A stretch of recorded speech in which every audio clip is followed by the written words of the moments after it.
Hello, happy Wednesday. Welcome to our Live for Five where we are reunited again. I've had For one night only. Yeah, I've had people telling me they miss you talking on these things. So, I did a post the other day talking about a little bit about how we just came across a big milestone in our recovery journey. And since it'll be 3 years in September that our recovery journey first started, we figured we would kind of recoup and share just some big things that we've learned since then. And if you don't know what I'm talking about with recovery journey, you can go back. We've done lots of lives. I've done lots of posts where I've talked about it. But recovering from secret addiction, marriage falling apart, hitting rock bottom, separating, that type of thing. So we started seeing a specialized counselor September of 2015. So it's been almost 3 years, and we're going to share some things with you guys that stand out to us. So things are never easy, particularly when you're wanting to do big things in your life. It takes a long time sometimes. And Growth takes time. Growth does take time. And if you think that you have to do the same thing and get a different result, it's not gonna go well. A lot of times, that's the internal shame we feel inside is, oh, why can't I beat this? What's going on? What's wrong with me? And you pile on shame on yourself. I used to do that a lot. I was really good at that. Totally. And then when everything fell apart 3 years ago, I felt that same thing of like, how could I have married someone with this? What will everyone think about me? What does this say about me? That I'm with a man who struggles with this, that type of thing. Mm-hmm. So it goes both ways, I think. For sure. So some things we've learned along the way, just stuff that we wanted to pass out and see if it was potential helpful information for other people. Everybody's story is different, but there's some similarities along the way, I think, for sure. One of them for me was I had to really take a hard look in the mirror at what I was doing during my day-to-day, what my work environment was. A lot of people think that, oh, you know what, I can handle whatever. I'm a big tough dude, or whatever. Unfortunately, when you're going through really big challenges in your life and you're actually working on the inside of your mind, those inner pathways that you've worn over time, over 10, 20, 30 years, you can't have 50 things going on all at once. Yeah, and there's a lot of situations, I know for me, I was traveling a lot, I had a lot of crazy going on in my life. Not to say that life itself is crazy sometimes, because it is. But that's where sometimes for me, I think one of the key things was stripping some stuff away that didn't need to be there. Well, you cut out traveling completely when everything first went down 3 years ago, and that's come back a little bit. But even just settings like needing good people around you, that type of thing, knowing that he could have a boss that wouldn't ride you if you were saying like, hey, I need to go have a counseling appointment, or I need to not work all the time type thing. I think you needed permission for that. I think a lot of times, just a quick tip out there for guys out there, your work is just as much your identity as it is when you're driving down the road and your car is kind of an outcropping of you. And so if somebody cuts you off on the road or your job's not going well, it triggers the same reaction inside. For sure. I'm not sure if everybody understands the road rage analogy, but it works for me. So that's where, for me, one of the big things was I needed to change up my environment a little bit. I needed to streamline things and get rid of some of the stuff that was unnecessary. Mm-hmm. And then I think number 2 was something that we both needed, was having specific people in our lives that we could be real, 100% raw, vulnerable, and meeting with them regularly to be like, this is completely where I'm at, and I don't need you to fix it. I just need to be known in that. So I met with a recovery group on a regular basis every 2 weeks, and you have met with one like once a week. Yeah, once a week, and then I checked in with guys on a very, very regular basis. From the group. Yeah. a lot of times when we're going down a path of change, you need, therapists say there's 2 times in the day when you feel all of your emotions and the mask is off. And that's right when your head hits the pillow, when you're going to sleep at night, just before you fall asleep, and then right when you wake up in the morning. And that's where, unfortunately, if those are the only 2 times you're authentic with yourself, and you can't be authentic any other time, you're busy wearing a mask. And that's just, it's not a way to actually live a life of integrity. So a life of integrity, that the root of that word is integer. That means whole.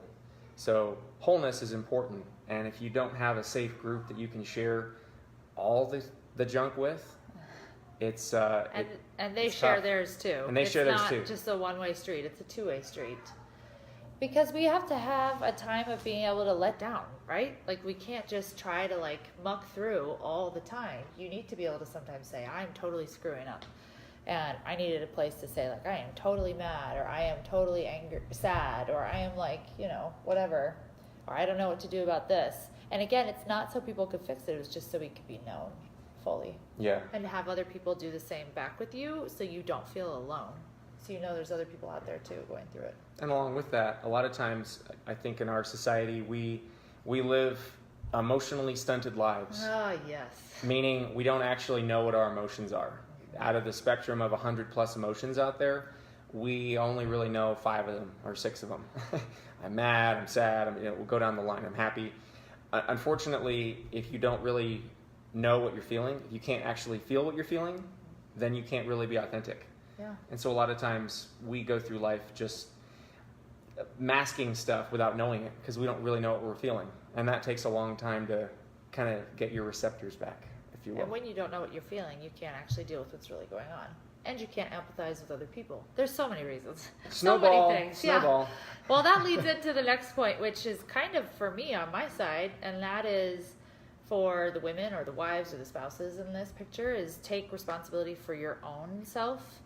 I think part of, obviously, the problem beforehand, me being codependent and kind of putting so much stock into just being a wife and a mom, and I don't mean just, but being a wife and a mom and just losing myself, and then you want to almost blame that on the kids or the husband or your circumstances, when in reality that's your own responsibility. And it's very important to take responsibility for yourself, for your own happiness, for your own emotions, for your own baggage, for your own growth, and do that work on yourself. Because I knew it didn't matter how much he changed, I was still unhappy.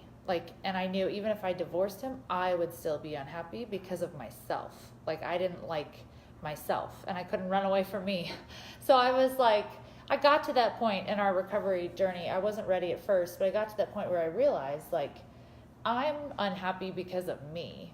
Yes, he made choices, but even if we were divorced, I would still be a really messed up person and really unhappy with me. So I had to take responsibility for myself and say, okay, what do I need to start doing to start working on myself and growing? Because if I'm going to be happy, I have to change.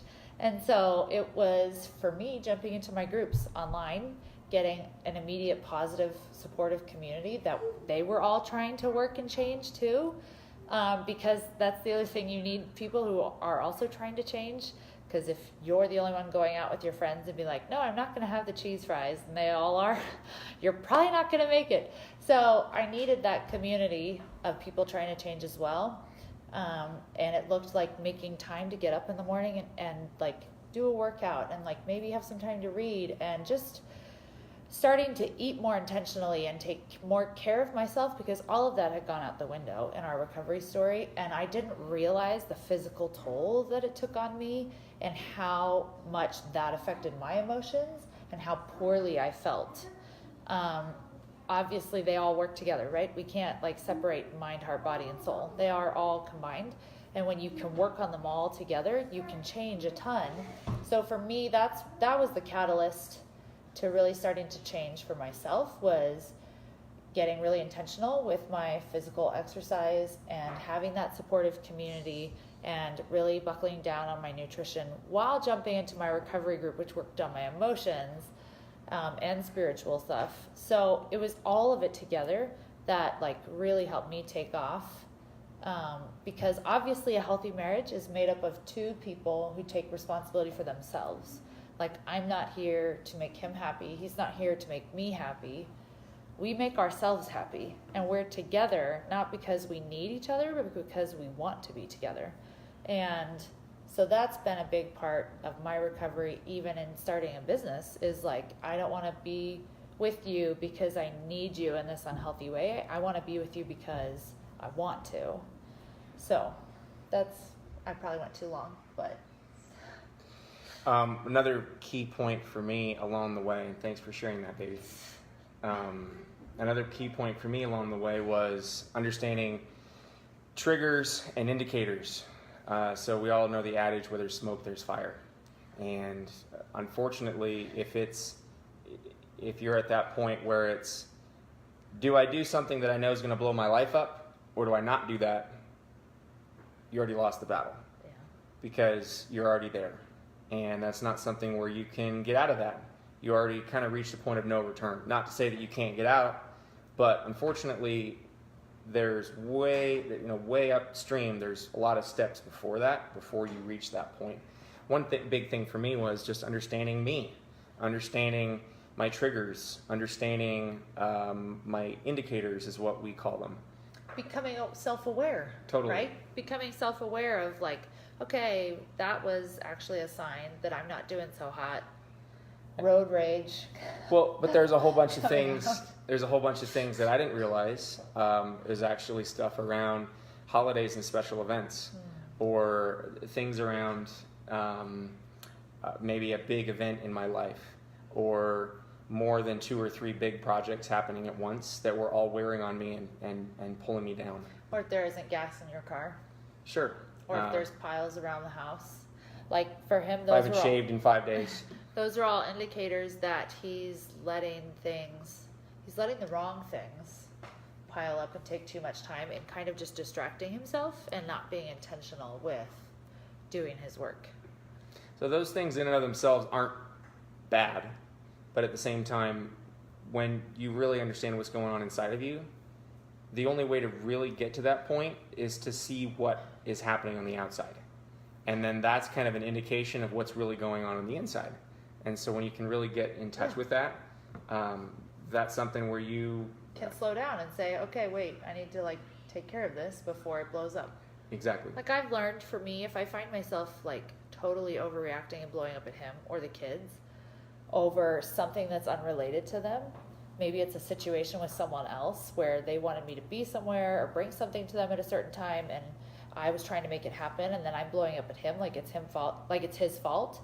That is my indicator that I didn't hold my own boundary in this other situation. When I start to take it out on him and the kids, that's my wake-up call of like, okay, wait a minute. I didn't actually ask for what I need and hold my own boundary in this completely unrelated situation. So that's kind of where you can see two different sides, maybe. We've gone along a little long, yeah, so we want to say the last tip really quick, and then we'll sign off for tonight. This was actually a few months ago. It came out really spontaneously in my group on Friday morning at 6 a.m. I had heard 3 years ago about life situations. Underneath that, there's emotions. And then underneath that are really big triggers that tap into me. We call those 3 I's. I'm feeling insignificant, powerless, or incompetent. And so I knew that when I'm feeling those, that's where my emotions, and I need to be in touch with what those were. So, and it's triggered by a life situation happens. Exactly. Which then taps into your emotions, 3 I's. So, quick story time.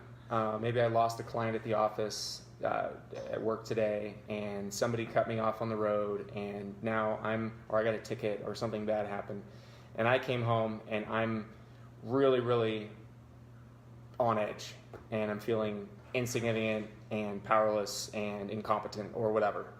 And I walk in the door and I'm 20 minutes late.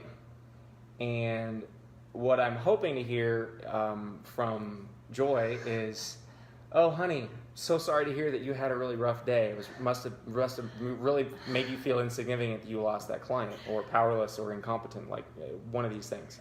Instead, it's, where the hell were you? Or something along those lines. What? I don't respond that way. something way down here that makes me all fired up, going, don't you value me? Am I not important? I was doing some big things at the office today. Trust me, I'm taking care of our family. Who's had their night start off that way before? Spouse walks in the door. Where were you? What do you mean, where was I? And we're hosed for 3 or 4 days. And that narrative kept happening for a long time. And I'm like, obviously, there's something wrong with us. There's something wrong with our marriage. There's something wrong with whatever. We can't figure this out. We keep having these nasty fights all the time.